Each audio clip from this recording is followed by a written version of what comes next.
बोलिए श्री गणेश जी महाराज की जय हो। बोलिए श्री श्याम दातार की जय हो। ओम श्यामाय श्याम भद्राय श्याम कृष्णाय संयुते बर्ब्रिकाय वीराय श्रीसदात्रे नमोस्तुते। आज ये श्री श्याम काव्य अमृत कथा, इसका प्रथम सर्ग प्रारंभ करते हैं। और ये कथा के जो लेखक हैं वो सुशील व शांत स्वभाव के लेखक, संस्कृत साहित्य के ज्वलंत सूर्य आचार्य श्री सज्जन कुमार जी शास्त्री जी का ये काव्य है। इन्होंने इस काव्य को लिखा है और ये काव्य हम आपको आज सुनाने जा रहे हैं। इसका प्रथम सर्ग का प्रथम भाग है। आप ध्यान से सुने और श्याम दातार के चरणों में अपना ध्यान लगाएं। आप सभी इस चैनल को सब्सक्राइब करें और शेयर करें। एक सब्सक्राइब के लिए अपनी उंगली लगाएं और भगवान श्याम दातार के चरणों में अपनी हाजिरी लगाएं। ओम गजाननं भूतगणाधिसेवितं कपित्थजमुफलचारुभक्षणं उमासुतं शोकविनाशकारकं नमामि विघ्नेश्वरपाद्यपङ्कजम्। नत्वा बांगमयीं देवीं गुरु दौ च पितामहं भक्तानामीष्टसिद्ध्यर्थं श्याम काव्यं लिखाम्यहम्। अखिल वाणीमयी विद्यादात्री सरस्वती देवी एवं दोनों गुरुओं श्री गणेश दत्त जी शास्त्री व श्री मुनीश्वर दत्त जी शास्त्री के साथ साथ परम पूज्य पितामह सर्वज्ञ श्री रामेश्वर दत्त जी को सादर साष्टांग प्रणाम करके भक्तों की मनोकामना पूर्ति के लिए श्री श्याम काव्य अमृत नामक काव्य लिख रहा हूँ। ये सज्जन कुमार शास्त्री जी ने अपने वचन कहे हैं। श्यामाय श्याम भद्राय श्याम कृष्णाय संयुते बर्ब्रिकाय वीराय शिरसदात्रे नमोस्तुते। श्याम स्वरूप कल्याणकारी श्याम में श्री कृष्ण भगवान की छवि वाले, शिर का दान करने वाले वीरवर श्री वरवरिक जी महाराज को हृदय से मैं प्रणाम करता हूँ। श्यामाय कृष्ण रूपाय कृष्ण श्यामयिक रूपिणे मौरवीपुत्राय देवाय शीर्षदात्रे नमोस्तुते। भगवान श्याम जी महाराज जो भगवान कृष्ण का रूप धारण किए हुए हैं, वह श्री कृष्ण जी महाराज जो प्रभु श्याम का रूप धारण किए हुए हैं, उस मौरवी माता के पुत्र शिर का दान करने वाले प्रभु श्री श्याम को मैं सादर नमन करता हूँ। वरवरिकाय देवाय घटोत्कच सुताय च नमः श्यामाय कृष्णाय खाटू धाम निवासिने। भीमात्मज परमवीर घटोत्कच के पुत्र वरवृक नामक श्याम देव जो भगवान श्री कृष्ण के स्वरूप में खाटू धाम में निवास करने वाले आराध्य देव हैं, मैं उनको प्रणाम करता हूँ। नमस्ते भीम पौत्राय मौरवी पुत्राय ते नमः। नमस्ते धीर वीराय पांडुवंशाय ते नमः। हे भीमसेन के पौत्र, आपको नमस्कार है। मौरवी माता के पुत्र, आपको नमस्कार है।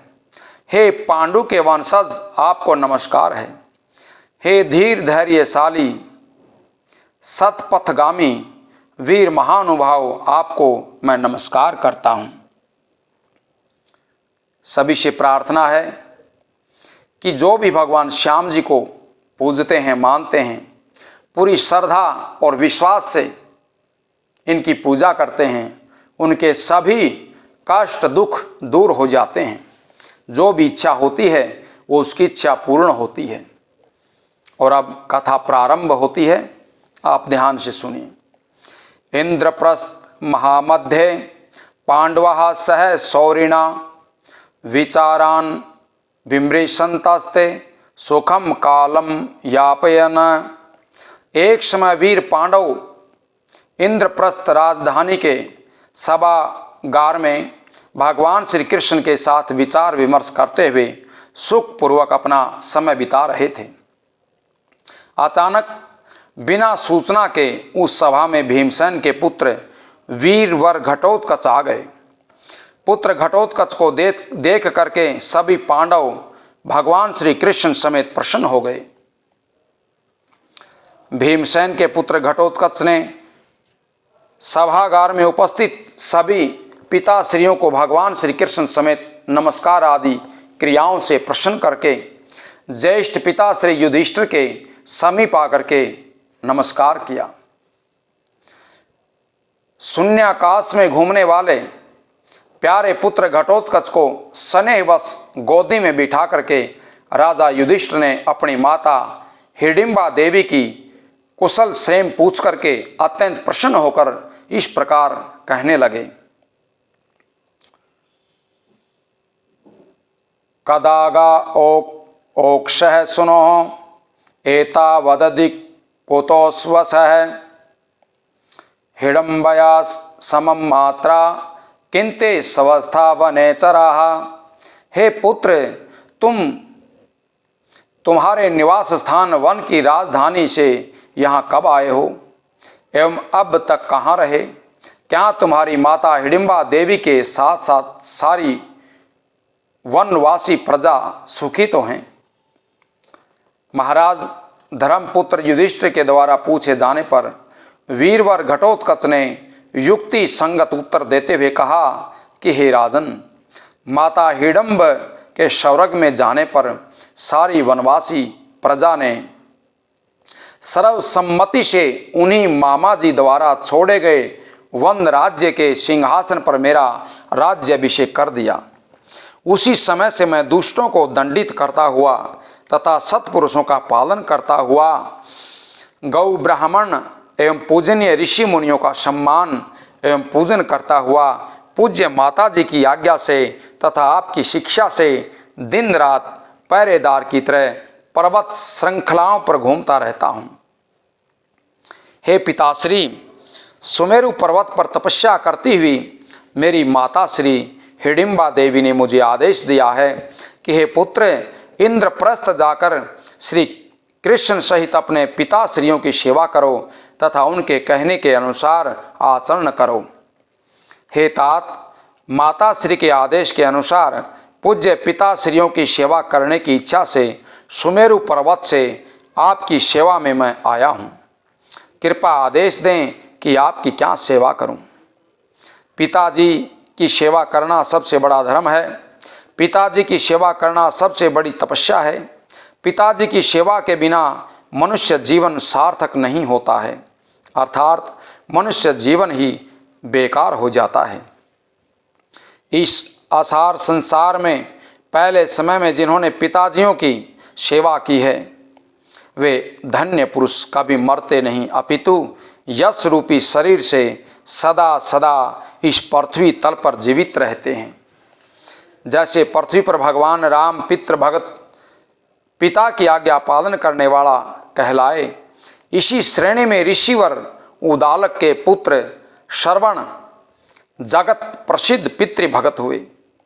राजा ययाति के कनिष्ठ पुत्र पुरु ने भी पिताजी की इच्छा के अनुसार आचरण करके नाम कमाया एवं पांडु पुत्रों ने भी माताजी की इच्छा के अनुसार आचरण करके यश अर्जित किया।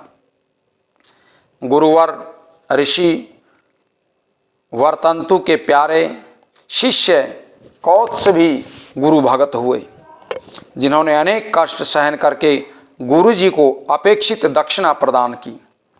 इसी प्रकार महाबली हनुमान ने भी प्रभु भक्ति का अनूठा उदाहरण पेश किया।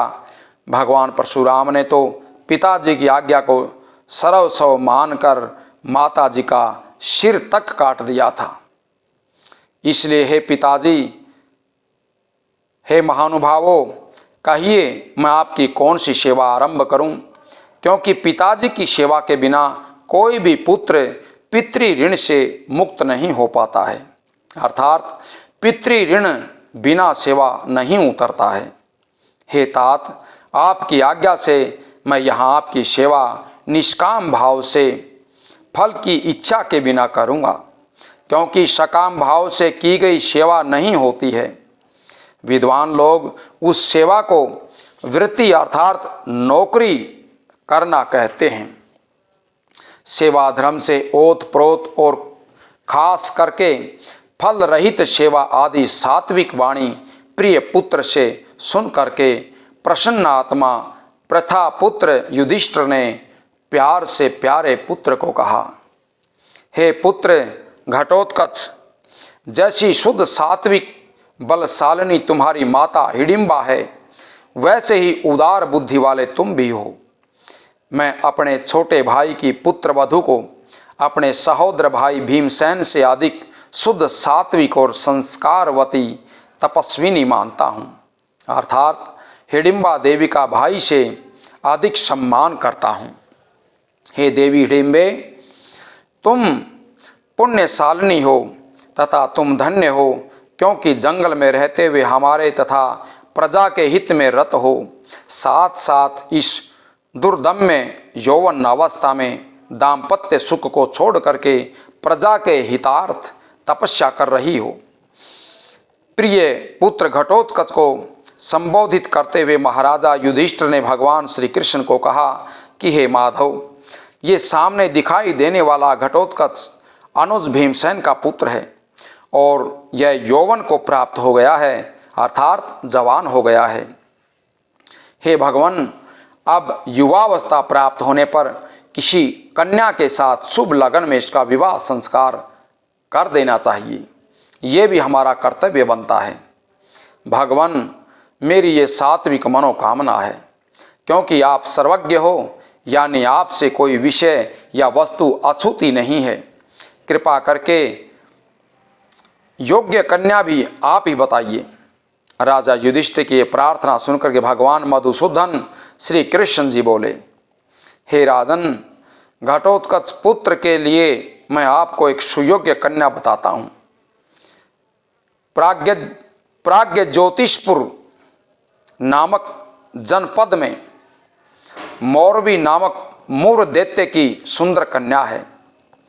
अपने पिता मुर नामक दैत्य के पास रहती हुई उस काम कटंकटा बचपन का नाम है। इस नाम वाली लड़की को सभी तरह से कन्या रत्न जानो, यानी कन्याओं में श्रेष्ठ कन्या जानो। उस काम कटंकटा नामक कन्या का पिता मुर नामक राक्षस पास युक्त दुर्ग में रहता हुआ, यानी जाल लगे हुए एक दुर्ग में किले में रहता हुआ विभिन्न जीवधारियों को रस्से में बांध करके मार करके प्रतिदिन खाता था। बोलिए श्री श्याम दातार की जय हो। हे राजन, उस समय मूर नामक दैत्यराज को युद्ध क्षेत्र में गर्जना करते हुए उसको पास सहित मैंने मार गिराया था। उसी दिन से इस पृथ्वी तल पर मुझे कवि लोग मुरारी नाम से पुकारने लगे। बोली श्री श्याम दातार की जय हो। अब आगे की कथा आप दूसरे भाग में सुन सकते हैं।